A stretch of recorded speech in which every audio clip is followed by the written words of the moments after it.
اچھا، آپ کا یہ حال ہی میں ایک ملحد کے ساتھ مناظرہ ہوا ہے واٹس ایپ کے اوپر، تو آپ سب سے پہلے تو ہمارے ناظرین کو بتائیے کہ وہ کس عنوان پر ہوا تھا مناظرہ، اور وہ ملحد کون تھا اور کیا ان کے دلائل تھے، کیا آپ کے دلائل تھے اس میں؟ صحیح، ایسا ہے کہ ملحد جو تھا وہ ایک ایکس کرسچن ہے، عیسائی تھا پہلے، مسیح تھا، تو اس نے اپنا مذہب چھوڑا، نہ کہ صرف اپنا مذہب چھوڑا بلکہ کوئی بھی مذہب نہ اپنایا اور ملحد ہو گیا۔ بیسیکلی یہ ایک الیکٹریشین ہے، شہزاد امانت اس کا پورا نام ہے، ہم اسے شہزاد مسیح بھی کہہ سکتے ہیں کیونکہ سابقہ مسیح تو ہے ہی کم از کم۔ تو اس کے ساتھ جو ڈیبیٹ ہماری طے ہوئی تھی وہ یہ تھی کہ نظریہ ارتقاء کے اوپر بات کی جائے، ایولیوشن کے اوپر۔ لیکن اس کی اپنی یہ ڈیمانڈ تھی کہ نہیں، صرف ایولیوشن پہ میں بات نہیں کروں گا، یعنی مطلب میں نے یہ کہا تھا کہ ہم ایولیوشن پہ ہی رہیں گے، انسانی ایولیوشن پہ، لیکن اس نے کہا کہ نہیں، ہم 3 اسٹیپس کے ساتھ چلیں گے، کائنات کا ارتقاء، پھر حیوانات کا ارتقاء، اور اس کے بعد انسانی ارتقاء۔ میں نے کہا موسٹ ویلکم، کوئی مسئلہ نہیں ہے۔ اب ہوا کچھ یوں کہ بات چونکہ کائنات کے ارتقاء سے شروع کرنی تھی تو ظاہر ہے کہ اس کے والے سے پہلے سوالات ہونے تھے۔ تو جب ڈیبیٹ شروع ہوئی ہے تو اس نے جو موقف پیش کیا اپنا وہ یہی تھا کہ جی اس کا ماننا ہے، اس نے کہا کہ میرا ماننا ہے کہ یہ جو پوری کائنات کا ایک بگ بینگ کے تھرو وجود میں آئی ہے، خود ہی تخلیق ہو گئی ہے، اس کو کوئی کرنے والا نہیں ہے، اور اس کے بعد آج تک یہ خود ہی چلتی آ رہی ہے۔ اس کا مختصر سا ایک موقف تھا جو اس نے بیان کیا۔ پھر اس کے بعد میری باری آئی، میں نے صرف ایک جملے میں یہ بیان کیا کہ میرا موقف یہ ہے کہ یہ پوری کائنات، زمین و آسمان اور اس میں جو کچھ موجود ہے سب اللہ تعالیٰ نے تخلیق کیا ہے۔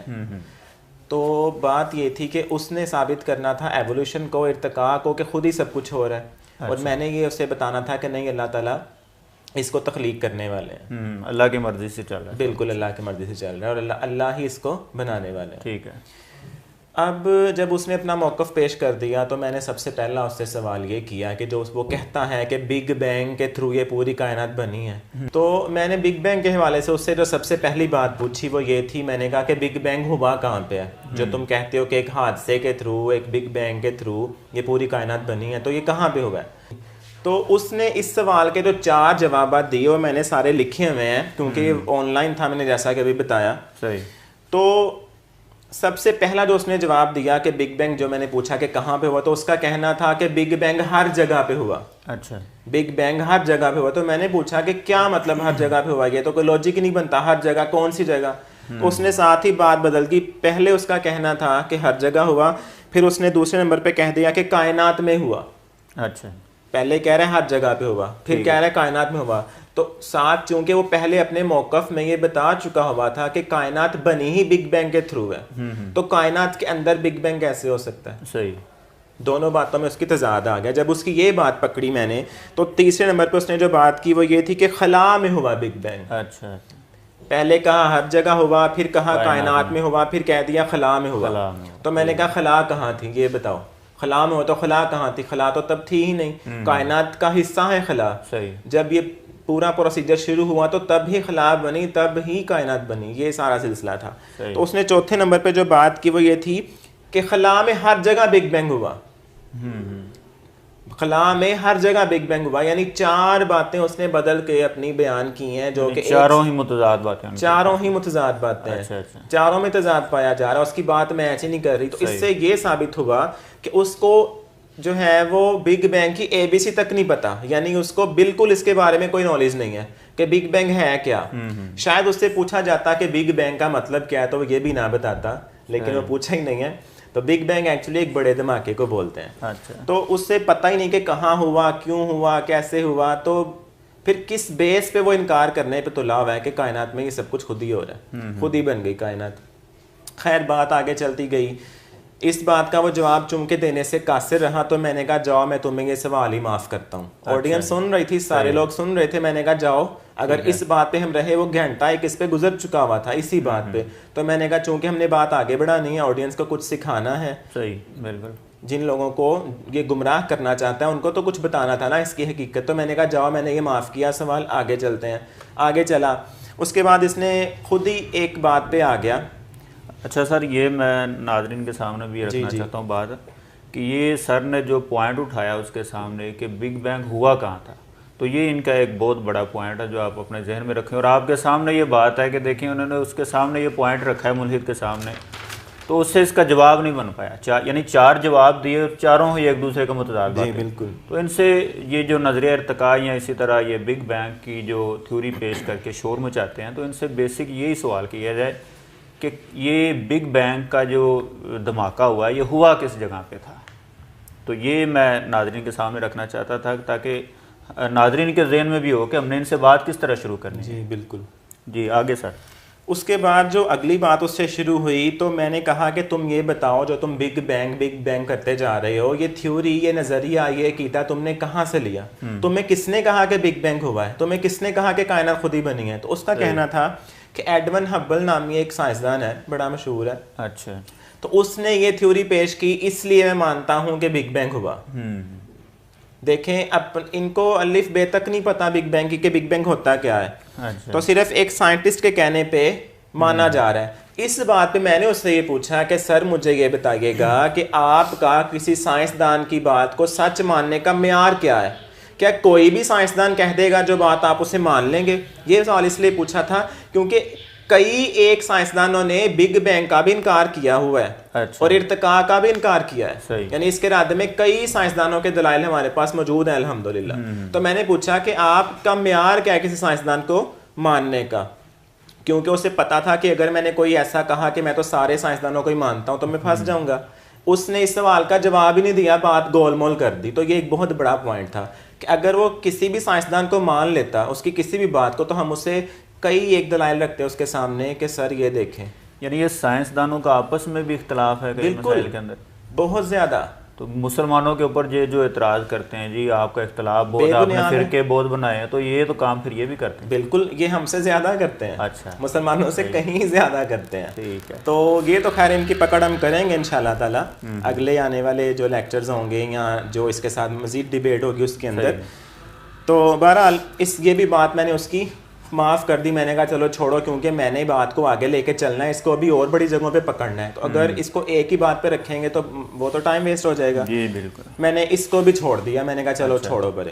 اس کے بعد اس نے خود ہی ایک بات کے اوپر آ گیا کہ کائنات پھیل رہی ہے، وسیع ہو رہی ہے۔ اس نے کہا کہ مزید سیارے ستارے بنتے جا رہے ہیں۔ تو میں نے کہا کہ سر قرآن مجید تو اس کو 1400 سال پہلے بتا چکا ہوا ہے کہ کائنات میں وسعت ہو رہی ہے، پھیل رہی ہے کائنات، جتنی ہے جو نظر آ رہی ہے وہاں پہ سٹل نہیں ہے وہ، بلکہ اس میں وسعت ہوتی جا رہی ہے، بڑھتی جا رہی ہے، جس کا ثبوت قرآن مجید میں سورہ زاریات کی آیت نمبر 47 کے اندر اللہ تعالیٰ نے فرمایا کہ ہم ہی یہ کائنات بنانے والے ہیں اور ہم ہی اس کو پھیلانے والے ہیں، اس کو وسیع کرنے والے ہیں۔ صحیح۔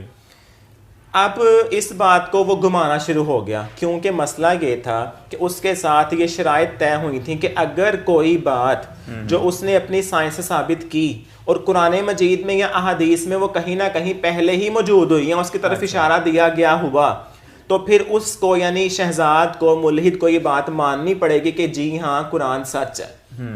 کیونکہ دیکھیں کہ قرآن مجید میں ایسے حقائق کہاں سے آ سکتے ہیں کہ جو آج کی سائنس بیان کرے، جبکہ قرآن میں پہلے ہی موجود ہوں، تو کون تھا وہاں پہ لکھنے والا؟ قرآن مجید کسی سائنسدان پہ تو نازل نہیں ہوا تھا نا کہ جو لیب میں ریسرچ کر کے لکھ دیا جاتا۔ قرآن مجید ایک الہامی کتاب ہے، تو اس لیے اس سے یہ طے ہوا تھا کہ اگر کوئی ایسی بات ثابت ہوئی تو تمہیں ماننا پڑے گا۔ اب وہ سیدھے طریقے سے مان نہیں رہا تھا، لیکن شرائط میں لکھا ہوا تھا۔ پھر میں نے اسے وہ سینڈ کی، میں نے کہا یہ دیکھو تم خود اس بات پہ ایگری تھے کہ میں مانوں گا، مانو، پہلے کہو۔ پھر ٹال مٹول کرتا رہا، ٹھیک ہے اگر آپ کہتے تو مان لیتا ہوں۔ میں نے کہا نہیں، احسن طریقے سے کہو کہ ہاں جی مذہب اسلام برحق ہے، سچ ہے، اس کی باتیں سچ ہیں۔ صحیح۔ پھر مجبوراً کیونکہ لوگ سن رہے تھے اور وہ پھنسا ہوا تھا، اسے ماننا ہی پڑا، بالکل ماننا تو پڑا، ماننا پڑا۔ اس نے اعتراف کر لیا کہ جی ہاں مذہب اسلام سچ ہے۔ لیکن دیکھیں ان کی حماقت کے جب مان بھی رہے ہیں۔ اچھا، وہ آڈیو بھی آپ کے پاس موجود ہے؟ جی بالکل، یقیناً موجود ہے، اس نے اقرار کیا اسلام۔ جی بالکل، اس کی آڈیو موجود ہے، آپ سنائیں ناظرین کو۔ چلیں جی، آپ کی اس بات سے میں ایگری ہو گیا ہوں، ٹھیک ہو گیا جی، کائنات پھیل رہی ہے، اس کا تذکرہ قرآن مجید میں موجود ہے، جی میں مان لیتا ہوں، ٹھیک ہے جناب، آپ آگے بڑھیں۔ جی آپ نے سنا کہ وہ بالکل اعتراف کر رہا ہے، صحیح، بالکل، کہ اسلام جو ہے وہ برحق ہے، لیکن ان کی ہٹ درمی یہ ہوتی ہے کہ یہ پھر بھی قبول نہیں کرتے، دل سے نہیں مانتے یہ۔ خیر وہ دل کے اوپر مہر لگ چکی ہے نا، بے شک ایسا اب قبول کرنے کو تیار نہیں ہے، سب کچھ دیکھ بھی لیں گے، واضح نشانیاں دیکھ لیں گے، لیکن اس کے باوجود بھی انکار کرتے ہیں۔ ایسا ہی ہے۔ تو یہ تو اللہ کا فیصلہ ہے نا کہ اللہ بھی ہدایت انہی کو دیتا ہے کہ جو لینا چاہیں. یہ لینا چاہتے ہی نہیں تو ان کو ملے گی کیسے؟ صحیح. انہوں نے ٹھانی ہوئی ہے کہ نہیں ہم نے بس جو ہے نا وہ اپنے اسی ملحد پن پہ رہنا ہے. لیکن اصل میں ایک بات تھوڑی اس سے ٹاپک سے ہٹ گیا وہ بتاتا چلوں کہ یہ جو ملحد ہیں یہ پیڈ ہوتے ہیں. اچھا. انہیں پیچھے سے پوری سپورٹ ہوتی ہے, غیر مسلم جو ہے انہیں پوری سپورٹ کر رہے ہوتے ہیں کہ یہ اسلام کے اوپر اعتراضات اٹھائیں, اس کو بدنام کریں, ٹھیک ہے, اور اپنا ملحد پن جو ہے وہ پھیلائیں. صحیح. تو ان کو پورا پیچھے سے سپورٹ کیا جا رہا ہوتا ہے, اس لیے کیونکہ انہیں پیسے کا منہ لگ چکا ہوتا ہے, لت لگ چکی ہوتی ہے, اس لیے یہ اپنے اس اکڑ میں رہتے ہیں, اپنی ہٹ درمی میں رہتے ہیں, اپنے موقف سے نہیں ہٹتے ہیں. جبکہ یہ جانتے ہیں کہ حقیقت کیا ہے, ان کے دل جانتے ہیں کہ سچ کیا ہے, لیکن بس کیونکہ پیسہ پیچھے سے مل رہا ہوتا ہے اس لیے یہ اپنی بات پہ اصل مقصد ان کا یہ ہے. اصل مقصد ان کا یہ ہے. ٹھیک ہے. بہرحال بات آگے چلتے ہیں لے کے. اس کے بعد جب کیونکہ میں ایک پوائنٹ سے دوسرا نکال کے اس کی پکڑ کرتا جا رہا تھا تو اس نے ایک بات کی, اس نے کہا کہ کاشف صاحب آپ اگر ایک پوائنٹ سے دوسرا پوائنٹ نکالتے جائیں گے تو ہم کسی رائے تک نہیں پہنچ سکیں گے.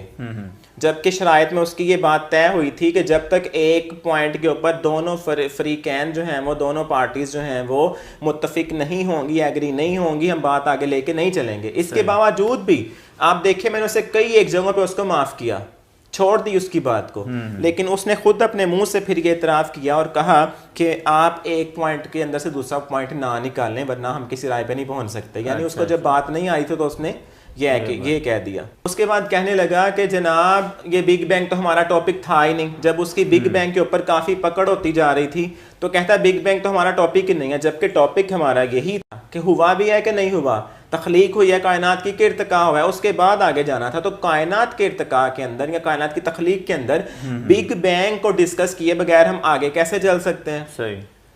اور اپنے موقف میں بھی وہ بیان کر چکا تھا کہ بگ بینگ کے تھرو ہی کائنات بنی ہے. تو اینڈ پہ پھر یہ کہہ رہا ہے کہ جی بگ بینگ تو ہمارا ٹاپک ہی نہیں ہے. کاشف جو ہمارا ٹاپک ہوا ڈیسائڈ کریشن اور ایولیوشن کے اوپر ہوا نا, ٹھیک ہے, بگ بینگ ہمارا ٹاپک نہیں ہے. ہمارا ٹاپک کائنات کیسے وجود میں آئی, چیزیں کیسے وجود میں آئی, ٹھیک ہے. سورس آف میں نے کہا ٹھیک ہے جی وہ بگ بینگ ہے, ٹھیک ہے. اب بگ بینگ کدھر ہوا, یہ اسپیس کدھر ہے, یہ ٹاپک نہیں ہے. ہمارا ٹاپک ہے ایولیوشن اور کریشن کے اوپر. ایولیوشن پہ آپ سوال کریں پلیز, ٹھیک ہے. اور اسپیس میں ہماری زمین لہرا نہیں رہی, سورج چاند ستارے کیا اسپیس میں نہیں ہے؟ اس کے اوپر دیکھیں نا جناب آپ. جی تو آپ نے سنا کہ اس کی باتوں میں کس قدر تضاد ہے. بالکل. پہلے ایک سوال کے 4 جو ہیں وہ متضاد جواب دے رہا ہے, اس کے بعد اب بگ بینگ ٹاپک نہیں ہے یہ کہہ رہا ہے, جبکہ اس نے خود شروع پہ کہا تھا کہ بگ بینگ کو ہم مانتے ہیں. صحیح. تو مسئلہ یہ ہے کہ انہیں کچھ نہیں پتا ہوتا, بس گھما پھرا کے وہی 2-4 رٹے لگائے ہوتے ہیں. عقلی طور پر عقلی دلائل یا سائنسی دلائل ہوتے ہیں بالکل, وہ بھی بے بنیاد. عقلی بھی نہیں سر آپ کہہ سکتے, کیونکہ عقل یہ کیا مانتی ہے کہ ساری کائنات خود ہی بن گئی ہو. کیا ہمارے اپنے وجود کے اندر جو اتنی ساری مشینریز لگی ہوئی ہیں, سانس کا الگ سے ایک نظام ہے, دیکھنے کا الگ نظام ہے, کھانے پینے کا الگ ہے, بولنے کا سننے کا ایک الگ مشینری ہے بالکل ایک ہی باڈی کے اندر, کیا یہ ماننے میں آتا ہے کہ یہ سب کچھ خود ہی ہو گیا ہوگا؟ نیور. اتنی بڑی کائنات, یہ زمین کم از کم دیکھ لیں اگر آپ, بغیر کسی سہارے کے خلا میں سفر کر رہی ہے, تیر رہی ہے, کیا یہ خود ہی ہو گیا؟ تو عقل بھی اس کو نہیں مانتی. صحیح. ہم یہ نہیں کہہ سکتے کہ عقل کو استعمال کرتے ہیں اگر ان کے دلائل, یعنی ان کا دعویٰ ہوتا ہے کہ ہمارے عقلی دلائل ہیں لیکن وہ خود عقل کے خلاف ہوتے ہیں. اصل میں وہ عقلی اعتراضات یا عقلی جوابات ان کے نہیں ہوتے. اگر آپ اس کی جو ہے وہ ڈیپتھ میں جائیں گے, گہرائی میں جائیں گے, تو عقل کے بالکل وہ خلاف ہے, غیر منطقی illogical باتیں ہوتی ہیں. تو بہرحال یہ تو جو غور کرے گا اس سے اللہ نے ہدایت دینی ہے, جو کرے گا نہیں تو اس سے کیا ملے گی. بہرحال آگے چلتے ہیں اپنے اختتام کی طرف. تو اینڈ پہ جو اس سے باتیں ہوئی نا, اس نے کیا کیا کہ خود ہی پھنس گیا اپنے جال میں. بگ بینگ کے حوالے سے قرآن مجید نے جو اشارہ پہلے دیا ہوا تھا 1400 سال پہلے, وہ اس نے خود ہی آیت جو نا میرے سامنے رکھ دی. وہ یہ تھی سورہ انبیاء کی آیت نمبر 30 کے اندر اللہ تعالیٰ نے فرمایا ہے کہ اولم یر الذین کفروا ان السماوات والارض کانتا رتقا ففتقناہما, کہ کیا کفار نے نہیں دیکھا, یعنی کہ کفار نے نہیں غور کیا, یہاں سے مراد ہے غور کرنا. تو دونوں مطلب اس کے بن سکتے ہیں, دیکھنا بھی حقیقی طور پہ یا صرف کسی چیز کے بارے میں معلومات ہونا، جاننا، غور و فکر کرنا، غور و فکر کرنا. تو یہاں سے یہ ترجمہ بن رہا ہے کہ کیا کفار نے اس بات پہ غور و فکر نہیں کیا، نہیں جاننے کی کوشش کی کہ اللہ تعالیٰ نے زمین و آسمان جب ملے ہوئے تھے تو ان کو پھاڑ کے علیحدہ کر دیا، ان کو الگ الگ کر دیا. اس آیت میں 2 ورڈ آئے رتق اور فتق کے. تو رتق کا مطلب ہوتا ہے کئی ایک چیزوں کا آپس میں یکجا ہو جانا، اکٹھا ہو جانا، مل جانا یا گڈمڈ ہو جانا. اور فتق کا مطلب ہوتا ہے ان کا واپس کھل جانا، الگ الگ ہو جانا. تو اللہ تعالیٰ بڑے اچھے طریقے سے یہ بیان کر رہے ہیں قرآن مجید میں، جو کہ آج کی سائنس کہہ رہی ہے کہ بگ بینگ ہوا تھا، اور وہ یہی کہتے ہیں کہ سب کچھ اکٹھا تھا، سنگولیرٹی تھی، اکٹھا تھا، اس کے بعد جو ہے یہ سب کچھ الگ ہوا. تو قرآن مجید بھی یہی کہہ رہا ہے. صحیح. اس نے یہ آیت میرے سامنے رکھی اور مجھے پھنسانے کی کوشش کی اصل میں، جب کہ ایسا ہوا نہیں. اس کا کہنا تھا کہ جی شروع پہ اللہ تعالیٰ فرما رہے ہیں کہ اولم یر الذین کفروا، کیا کفار نے نہیں دیکھا. اس نے یہ میرے سامنے رکھا اپنا اعتراض کہ کفار وہاں پہ بگ بینگ کے ٹائم پہ تھے جو وہ دیکھتے. تو اس کی اطلاع کے لیے بیئرز ہے، میں نے وہاں پہ بھی یہ بات اسے کئی دفعہ سمجھانے کی کوشش کی تھی کہ اولم یر الذین سے مراد صرف یہی نہیں ہے کہ کفار نے دیکھا نہیں، بلکہ مراد یہ ہے کہ کیا کفار نے اس بات پہ غور نہیں کیا، کیا جاننے کی کوشش نہیں کی. تو یہ سمجھانے کے لیے اللہ تعالیٰ نے کفار سے یہ مخاطب ہو کے یہ بات کی کہ غور و فکر کرو، نہیں کیا تو کرو. ٹھیک ہے. تو اللہ تعالیٰ تو خود انہیں کہنے کہ غور و فکر کرو. بہرحال اس آیت سے بھی یہ ثابت ہوتا ہے کہ وہ بات بگ بینگ کے حوالے سے جو آج کی سائنس بتا رہی ہے، وہ بات قرآن مجید میں کئی سال، 1400 سال سے بھی زائد عرصہ پہلے لکھ دی گئی تھی. تو اگر قرآن مجید سچ نہ ہوتا یا الہامی کتاب نہ ہوتی، اللہ کی طرف سے نازل شدہ نہ ہوتی، تو اس میں یہ بات کیسے آ گئی پہلے؟ میں پہلے بھی عرض کر چکا ہوں کہ کوئی سائنسدان نہیں تھے ہمارے نبی علیہ السلام. صحیح، بالکل. جو لکھ لیتے لیب میں ریسرچ کرنے کے بعد. اللہ کے رسول تھے اور وہ جو بھی پیغام آتا تھا وہ اللہ کی طرف سے آتا تھا. اس دور میں تو سائنس کا نام بھی نہیں تھا.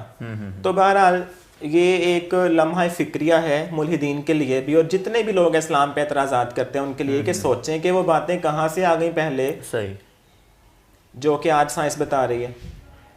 بہرحال اب یہاں پہ کیا ہوا، کیونکہ وہ پھنسا ہوا تھا بڑے برے طریقے سے، ہر طرف سے پھنس چکا تھا. اس نے کیا کیا کہ اپنے ہی گروپ کے ایک ایڈمن کو، جو کہ مطلب ایڈمن ایک سے زائد بھی ہوتے ہیں، تو اس نے اس سے جو ہے وہ بیچ میں ایڈ کر دیا کہ وہ بیچ میں پنگا لے. مسئلہ یہ تھا کہ طے ہوا تھا کہ میرے شہزاد ملحد کے علاوہ اور خاور رشید بٹ صاحب جو کہ اس مناظرے کے موڈریٹر تھے، جو کہ بیچ میں ہمیں ایک صدارتی رول پلے کر رہے تھے، ہمیں لے کے چل رہے تھے، ان کے علاوہ کوئی نہیں بولے گا. اچھا، یہ پہلے طے ہوا، یہ طے ہو چکا ہوا تھا شرائط کے اندر. تو اس نے اپنے ایک بندے کو بیچ میں ایڈ کیا جس نے بہت بدتمیزی کی، بہت ہی بدتمیزی کی. اچھا، میرے اوپر اس نے کافی ساری باتیں کی. تو بات کو ختم کرنے کے لیے بدمزگی پیدا کی تاکہ یہیں پہ بات ادھوری رہ جائے. لیکن الحمدللہ ہم کیونکہ حق پہ ہمیں حق چھپانے کی ضرورت نہیں ہے، اور جو بات ہے اسے سامنے ہم لائیں گے انشاءاللہ. تو اس نے بدمزگی پیدا کی. خاور رشید بٹ صاحب کیونکہ ہمارے جو موڈریٹر تھے، انہوں نے جو فیصلہ کرنا تھا اسے ہم نے ماننا تھا. انہوں نے کہا کہ کیونکہ یہ بدتمیزی کر رہا ہے اس لیے ہم بات کو یہیں پہ چھوڑیں گے، اس کو پھر کسی دن لے کے چلیں گے. تو طے یہی ہوا تھا کہ اس کو 1-2 دن کے بعد یا کچھ دن کے بعد ہم اس کو دوبارہ یہیں سے شروع کریں گے. یعنی ابھی آگے چلنا ہے، آگے چلنا ہے انشاءاللہ. اچھا، صحیح ہے. تو ابھی اس نے بھی 1-2 اعتراضات اینڈ پہ جو اس کی وائس آئی تھی اس میں اس نے 2-3 باتیں کی تھیں. ایک تو یہ اس نے کہا کہ اللہ کا عرش جو پانی پر تھا، سورہ ہود کی آیت نمبر 7 کے اندر آتا ہے کہ کائنات کے بننے سے پہلے اللہ کا عرش پانی پہ تھا. تو انشاءاللہ جو اگلا پارٹ آئے گا تو اس میں اس کو ضرور اس بات کا ہم جواب دیں گے انشاءاللہ تعالیٰ. تو حق واضح ہو جائے گا جیسے ابھی ہوا ہے.